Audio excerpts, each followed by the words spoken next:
you tech-savvy youths from Ikeja down to the historians from Badagry, we move to the industrious youths of Ikorodu, not forgetting the Ekpe youths down to the industrious youths from Lagos Island. Now we welcome every one of you to the program Lagos Youth Show, where we entertain, we educate, and we inform you. I am Oluwatasi Olajide. So on today's program, as usual, we talk about things concerning the youths on the program. So today is not an exception. But before we go on today's program, before we have conversation that concerns the youth, let's go on this quick music break. Sorry, let's go on this quick break. We'll be right back. So, and you're welcome. That's if you're just tuning in. All right, so today we would be talking about inclusion and how, yes, and how to develop as a youth for a next level in Lagos State. All right, so today we'll be talking empowering Badagry youths for Lagos next chapter. And talking about that, we will explore, we'll explore how equipping young people in Badagry with the right opportunities, skills, and platforms that can position them as key drivers of Lagos State future growth. And we will highlight the importance of inclusion, youth participation, and targeted development in ensuring Badagry youths actively shape the next chapter of Lagos State. And with me in the studio will be Faith Popola. That is, I will be discussing with Faith Popola on today's program. Faith is the Deputy Coordinator of NYCN Badagry Chapter. That's Badagry Local Government. Now, NYCN, do you know what that is? That's a National Youth Council of Nigeria. And she's the Deputy Coordinator. Faith Popola, you're welcome to the program. Okay. I want to say something, but so it will look like I'm teasing you, right? You're welcome and you look beautiful. Thank you. Yes, one day Yoba will say, I do my adon. Please don't flatter me. No, I'm not, sincerely. All right. And I'm sure the viewers can attest to that. Thank you so much. All right. So today, like I said earlier, we'll be talking empowering Badagry youths for the next chapter of Lagos State. Now, Badagry people are they are Lagosians as well. Sure. So, first off, let me start with asking you this question. Okay. Badagry is one of Lagos, most historian towns. We all know there are lots of history attached to Badagry. Now, how does the history, shape opportunities and challenges for youths in Badagry? Oh, that is an amazing question, and I would say thank you very much for that. Because Badagry is actually a cultured and let me say a valuable place, and Lagos is yet to really tap into Badagry tourism. Oh, and really? Yes, they are yet to tap into it. And usually most people do not really believe Badagry is part of Lagos because they see it as, oh, this is back of Lagos. But to be honest, it's high time the government and everybody starts to think forward instead of backward. We have historians, we have tourisms, we have cultures, we have histories that aligns with Lagos itself. So one of the ways I think this can actually enhance development in Lagos State is for the government to tap into our historian cultures and not just tap into it. They need to develop youth in order to be able to manage all of these resources when they eventually venture into it. Okay, so what are the challenges that your youth, Yeah, and you stay there? sure. You are from there. Yeah. What are the challenges the youths from Badagry face now in everywhere, be it economically, financially, what are the challenges they face? Badagry youth face a whole lot of challenge, but I think the number one on the list is going to be access. They do not really have enough access like the rest of other divisions of Lagos do have. You see a youth from Eko Island, Lagos Island. Lagos Island doing like amazing things, pushing stuff for themselves. You see youth from Ikorodu and every other time. But because Badagry is not really seen as a huge part of Lagos, you get me, the youth in Badagry do not have access. And the ones who have been able to manage to get access are placing themselves on for global impact and global recognition. So I'll commend them for that. So the first thing we need is access. They need access to leadership trainings. They need access to mentorship. They need access to agribusiness. They need access to every possible areas to make them develop. Yes. All right, so looking at the possibilities, that you mentioned, are there supports at all for youths in Badagry from the government? Oh, well, I wouldn't say no, and I wouldn't say yes. Okay. But because I feel like some youth have actually enjoyed benefits from the government, maybe skills acquisitions and all that. But we need to really take this back to the grassroots level.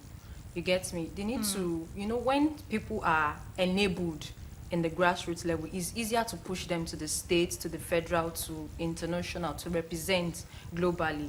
So the support needs to come from the grassroots first, then taking it further, it will be easy for them to actually fix themselves in possible and let me just say possible areas. Possible areas. Yes. Okay, so looking at it now, from all you said, do you think Badagry youths are, are getting enough access? Now, you mentioned, you said some people have actually gotten probably things from the government, probably empowerment and the like. Do you think that is enough?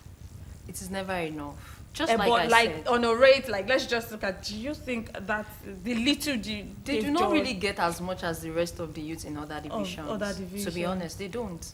When it comes to leadership, when it comes to inclusion in politics and government, they do not get half of what every other divisions in Lagos get. They do not really have that much access. That's why I said access is the number one problem. If we can have more youth in leadership positions in political systems, in ministries from Badagry, then to breed the rest of the youth would not be a problem. Because, okay, let me paint a picture now. Those who already have the access, they are not really going beyond where they are right now. You get me? And the one who are managing to push, they are pushing because they have that drive, they have that zeal to push. Yes, so having the access is not enough. Making the access accessible to people who deserve it is what we should look into. So how do you think now, as a youth, how do you think the government can identify those who truly deserve it? And you can easily identify them. We have a whole lot of educated youth in Badagry. We have some that are willing to do, some owns NGOs, some own organizations, some have already started building the path for themselves already. They are not waiting for the government to do that for them. So we have them, and for you to recognize them, when you get to the grassroots level, like I said earlier, you can easily recognize these people because these people they've impacted lives. They've done certain things. You cannot just come and expect them to pick a random person to get things done. You have to pick people who have laid their footprints, yes, to be followed, to be traced. So there are people who have done that for themselves, and there is so much record to get to yes, those people. to get to those people. All right. So now, because you're a youth, Yeah. and you stay in Badagry, you live in Badagry. Sure. Do you think, aside from tourism, what other opportunities do you think the government can actually tap into in that access? With time, Lagos is going to be one of the most populated states. Even in fact, it is already. But I think by 2030, it's going to be like we'll have over 30 million people, citizens in Lagos. Like people, populated citizens and everything in Lagos. So one of the things I think you can actually tap into is the waterways. A lot of them are already into the business and everything, but they are not really educated enough, you understand, to learn the rules and how this thing works. And Lagos tapping into the waterways, transportations and rails and everything, they can actually equip them with the right knowledge. So when these things are being these old plans are being executed, they can easily include them in these things. You know, Badagry has like so many waterways, so many Of course, lakes, river. of So course. it's going to be, apart from the tourism and historian aspect of it, I think that's another thing to really tap into. Yes, we have the agribusiness too. We have a Oh, whole lot of them. really? Yes, we have the agribusiness. We have the coconuts. We have coconuts. The coconut is yeah. Yes. So we have coconuts. There are a lot of things to tap into apart from the culture and the tourism aspect. All right. of So Badagry. before we continue, let's go on this quick break. When we get back, I would talk more on the things that you feel can help Badagry youth get access into into the next, get access and get involved in the next chapter of Lagos State. All right, no Yes. problem. All right, we'll be right back. Let's go on this quick break. Lagos Television, and we're talking. We have our guest with us today in the studio, and that is Faith Popola, where we're talking empowering Badagry youths for a Lagos next chapter. All right, and she's been giving us, if you're just joining us, you've really missed, because we've been talking about how Badagry youths can actually get access, how the government can actually tap into what we have in Badagry, not just the history that we all know, because everybody knows Badagry is history. Is it slave trade? Is it first story building? Everybody knows that, obviously. All right, so talking about that, there are community leaders in Badagry, and how has the community leaders, how have they been trying? Are they trying, one, like, to bring the youth together? Are they doing that? And if they are, what are the things they've done to actually help the youth? Because one way or the other, before the local government chairman will get anything, at least the community leaders, they are there to actually listen to the youth. So what's the relationship between the community leaders, the chiefs, the baales, and the youths?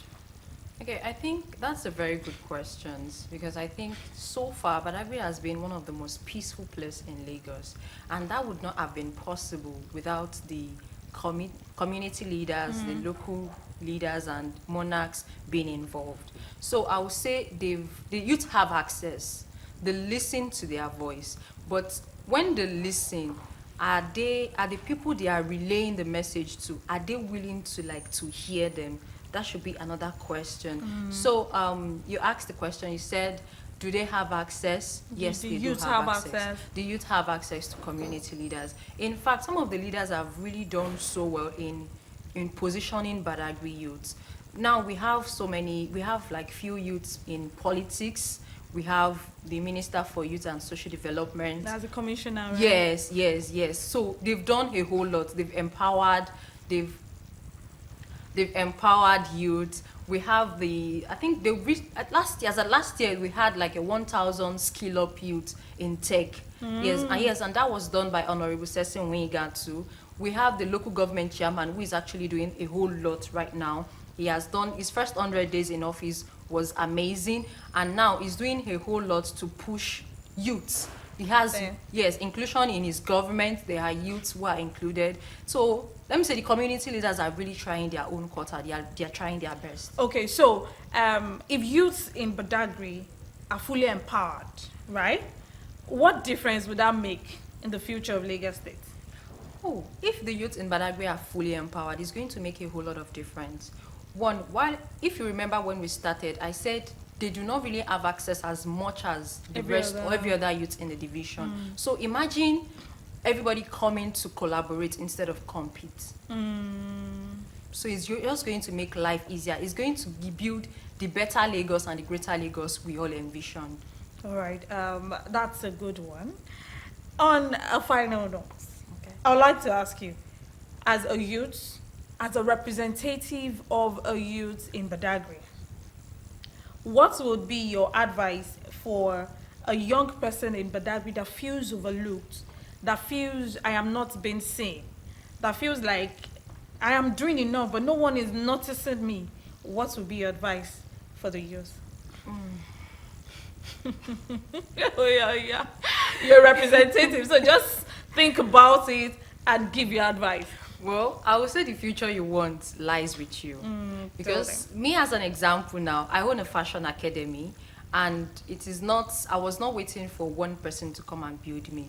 I saw that this is what I want and I had to go for it.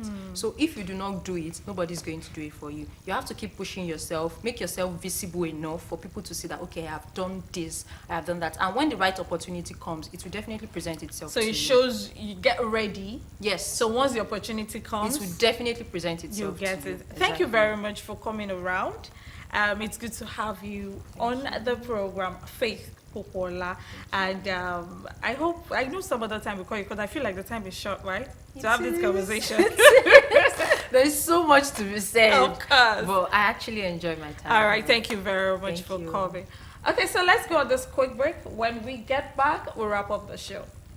Youth show, and if you're just tuning in today, we talked about empowering Badagry youths for the next chapter, of Lagos State, and we had our guest Faith Popola. She is the deputy coordinator for National Youth Council of Nigeria, Badagry local government, and we had a lot of conversation in what can actually help Badagry youths. So in case you missed it, don't worry, we got you covered. You can check it out on our social media pages, check our YouTube, and you get a rewatch for it. All right, so we'll wrap it up today on the program, the Lagos Youth Show here on Lagos Television. Till I come your way some other time, I am Oluwatosi Olajide. See ya.